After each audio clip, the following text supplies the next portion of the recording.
able to record it very well. So let's now, I'll just coding part of this, but you can always find the code in the GitHub link that I've put down. We are using, so with all of this, the only change is that we are not creating a WebSocket connection with the connected users. For them, we just have a cookie, and we may need. I wasn't able to record it very well. So let's now, I'll just tell you about the approach that we have followed here, a change in the approach, and also let's also discuss about a problem called of the user reloading problem. So what is that problem? I'll be explaining that, and what we have done to implement a solution of it. That also we'll discuss. I won't be having a coding part of this, but you can always find the code in the GitHub link that I've put down. We have got to know the basic problem that we have, and now if we look at the changes in the approach, what we had thought of is that we will set up a WebSocket connection with the user for every user. I mean, for the users those who are connected to the application, to the original application, for them also we'll be setting a WebSocket connection. But with the change in the approach, as we started to code, there were some changes in the approach, and now let's revisit the entire approach and let's see what changes have we actually done. So if we look at the middleware, so the middleware is that if it will check if the user's limit is reached, all of these things are fine. But one very important thing is that we are not setting up any WebSocket connection with the user, and we are pushing the basically in the middleware we are pushing the user to the queue that it has to be pushed. Along with that, we are also sending a cookie to the user. If the user has just come in, whichever queue the user is going to, we are also sending a cookie to that user, right? So let's revisit this. So first of all, what we have done is check if the user limit is reached, set up a WebSocket connection. So that WebSocket connection we are not setting up. If not, proceed. So if the user limit is reached, we set up we form a cookie and form a cookie and send it to the user, right? So that would be the first part that we are doing, and that cookie will be stored in the user, and that will be acting as the user ID. So basically, it's like we are mimicking a small part of user authentication mechanism, right? So yeah, so that was the first step. If not, then we proceed. And if okay, so if the user limit is not reached, then we check if the real time limit is reached. If the real time limit is not reached, then we need to send this user to the real time queue. So in that case, so we are obviously not setting up a WebSocket connection. Okay, so on a high level, obviously we are setting up a WebSocket connection, but before that, we are also sending a cookie to the user. That cookie will be sent to the user, and then from the user end, we will also hit another request for a WebSocket connection. At that time, the user will be setting up a WebSocket connection, right? So yeah, so these are the things that have been changed. The very important thing that has been changed is the cookie. That cookie which we had discussed somewhere here while polling, that cookie would be a queue number, but the cookie is not a queue number. Cookie is the user ID basically. So if the user ID is being sent, we can obviously keep a track of that user throughout the application and throughout the interaction that the user does on the application, right? So yeah, so these are the things that we are going to do while polling as well. We with as we send a request to the user, we will send the cookie, and that cookie will determine what is the user, what is the exact position of that user, and what is the exact position of the ID of that user, because we are storing the ID of the user in the arrays that we have formed, right? So that ID will be something that will help us determine what is exactly the position of the user in whichever queue the user has been placed. Also, it will also help us to identify when the user leaves, right? So when a user leaves, we will be okay. So not when the user leaves, but when the cookie is going to exhaust, right? So at that time, we are going to send a request. Also, we can do that when the user leaves. So when the user leaves, a request will be sent, which is the route handler that we had created, which is push queue. Once we send that request, the users will be pushed forward, and with the request there will also be the cookie that will be the user ID, and we can just simply remove that from the array, right? Now the major problem was that let's say if a user comes onto the front end, let's say user 3 is on the front end, and this user has access to the application. The user is working with the application as well, but the problem occurs when this user tries to reload. So the limit for our cookie that the user will be having, right, the cookie that the user has, which would be the ID, for that the limit is going to be uh, limit is going to be 2 minutes, right? So for now we have kept it as 2 minutes. So if the limit is 2 minutes, the problem is, and we are also sending a request from the backend, from the front end to the backend, that we need to push queue, and that push queue request is being sent after 2 minutes, or we have actually kept it as 110,000 seconds, which means after 110 seconds, which is just 10 seconds before 2 minutes, right? So the problem lies here. If the cookie has its limit as 2 minutes, and when the cookie comes to the browser handles this cookie. Now this cookie is not in control of React or the front end application, it's in control of the browser.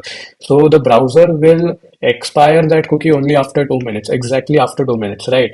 So we need to find something we need to keep a limit in the front end. So let's say if a user reloads the page. Let's say I've been landing on the application. I'm working with the application, but after, let's say, hundred seconds. Let's say, so we have a limit of 120 seconds. But if I reload the application after 100 seconds, that will create a ruckus, right? Because after 100 seconds, if you reload, the cookie will vanish after 2 minutes, obviously. You reload at whatever point, but the cookie will vanish only after 2 minutes, the 2 minutes after it has landed onto your browser. But if you reload, this timer will start again, because this timer is defined in React. So this timer will start again, and that will create a problem. If this timer starts again, we will lose out on a lot of time. So let's say if so I have 120 seconds, and a user reloads at 100 seconds, let's say, and we have the limit of 110 seconds, right? Because at 110 seconds we are sending a request of push queue. But let's say the user reloads at 100 seconds. If the user reloads at 100 seconds, this timer will start again, because this timer is taken care of by the front end, by the React application, not at the back end or by the browser. So this timer is taken care of by the React application. So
okay, so let's say at t is equal to 0, the user lands onto the application, and also the user receives the cookie, which is the user ID. So this occurs at t is equal to 0. Now at t is equal to 120 seconds, what is supposed to happen? Okay, so at t is equal to 110 seconds, what is supposed to happen is that the user, from the user end, for the React app, will send push queue request.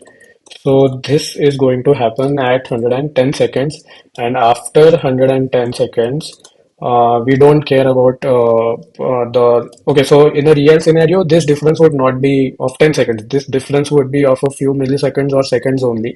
But for the time being, we have taken it as 110. I mean, 10 seconds difference. So at t is equal to 120 seconds, the cookie will expire. The cookie will expire, and obviously, after this request from the React app, the response will navigate the user to a new page, that is the waiting page, or whichever, I mean, to a new page, right? We just have to redirect the user at this point and just put this user out of the application. Okay, so that will be done at t is equal to 110 seconds. But now in a scenario that we are analyzing, let's say at t is equal to 100 seconds, user reloads. Now at this point, when the user reloads, after this, there are two things that are going to happen. So the cookie will be on its own time from t is equal to 0. The cookie will be maintaining that same time. But for the React app, there will be a different time that will be running. So this will go on for the cookie. So at t is equal to 120, from t is equal to 0, the React app has to the cookie will expire after t is equal to 120 seconds for sure.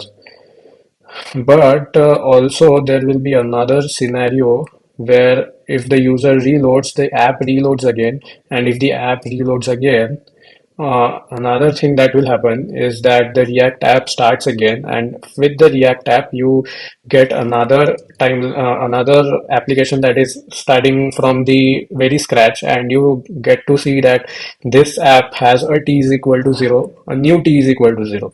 So even okay, so at 120 the cookie is going to expire. So all of this now, all of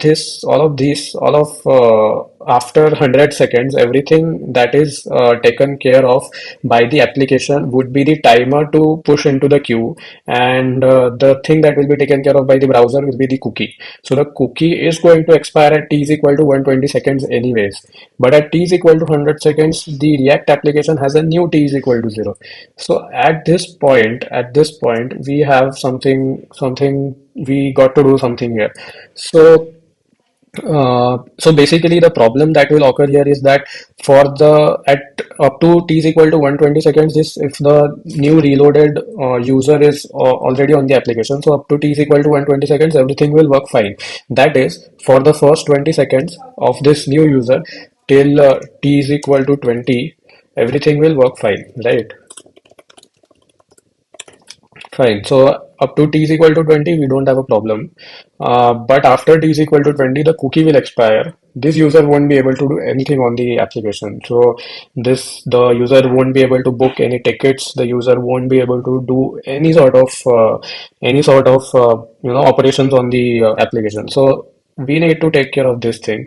Along with that, it also increases that latency of 10 seconds, or users will keep doing this so that other users don't get a chance or anything of that sort. So there are many misuses that can happen. So in this case, we'll have to take care of this thing. So for that, we have another thing that is going to come up. The thing for which my mic didn't work and I was unable to record that completely. So for that, we will be using local storage. So in the local storage, we will be storing we'll be storing a variable called as start time. So in the local storage, we can store these key value pairs, so that we will be storing in the local storage, and once we store that in the local storage, we can access it anytime, even though if we try to reload it. uh, I'm not sure if we try to close the tab. Okay, so let's see if we try to what happens if we try to close the tab. Does local storage persist on after closing browser? Okay, so local storage data also persists after closing the browser. Okay, okay, so never mind. This can be used because we have to use it for a short span of time, right? So let's do that. Um, Okay, so the local storage will store the start time, and that start time, as if the user reloads, then we will check if the what is the current time, and we will subtract that from the start time, and we will find out the elapsed time, and we will find out what is the time remaining. So with this context, we obviously can maintain a context of how long the user has time on the application so as to send a push queue request which the React app is going to send, right? So for that we are using local storage because we don't have to lose the context of this start time. Obviously we can also send a cookie in that form, a start time form of cookie. So in a real scenario of what we can do is we can send this cookie. The cookie will contain two fields. One would be the ID and one would be the start time. So these are the two fields that the cookie will contain, and these can be then encrypted and then sent to the user, right? Yeah, but the React app will then not get access of the start time. So okay, so let's not get into that. But we can store that start time in the local storage, and with that, we can obviously take care of these things. Along with that, for safety reasons, we can also store it in the backend, because if someone tries to mess up with the local storage, that will create a problem. Okay, so till t is equal to 20, everything will be fine. But after that, the user will not be able to do anything. So for now, the solution that we are implementing is we will be storing that start time in the local storage. Every time the user reloads, we will calculate the start time again. If the start time is if the start time is behind the current time, then obviously the user had already been given access to the application, and that time we will set the state variable that we had declared in React to true, and the state variable once is declared to true, we will calculate the elapsed time, and from that elapsed time, the set interval function, set timeout function that we had defined, for the set timeout function, we will for the time value will be the remaining time calculated from this elapsed time, right? And that remaining time will be the time that the user will have to work with the application. Once that time is exhausted, the user will send the uh, push queue request onto the backend, and the user will be thrown out of the application. So this is something that we have implemented. You can check out that in the GitHub link, but obviously due to some mic issues, I wasn't able to record that very well. So yeah, so this is the thing that we have implemented. It's not that complex, but in real world scenarios, I think yeah, so local storage is something that we have implemented in this, right? So that was the problem that we were facing, and that we have rectified using user reloading. Apart from that, to revisit the approach that we have used, we are using, so with all of this, the only change is that we are not creating a WebSocket connection with the connected users. For them, we just have a cookie, and we may need these WebSocket connections for informing the backend that we are leaving, but let's not get into that now. What is more important now is to set up the queues and handle users accordingly, right? So we will have a cookie which will be the ID, and that ID will be unique to a user, and that ID will be something that will authenticate the user and any request that the user is sending. Any request that the user is sending by himself, or if any request that the user has been triggered off due to the React application, right? So that will be taken care of using that authentication. So actually, we have mimicked this authentication mechanism of our own, right? So yeah, so and apart from that, we have this local storage thing. So these are the two things that we have taken care of.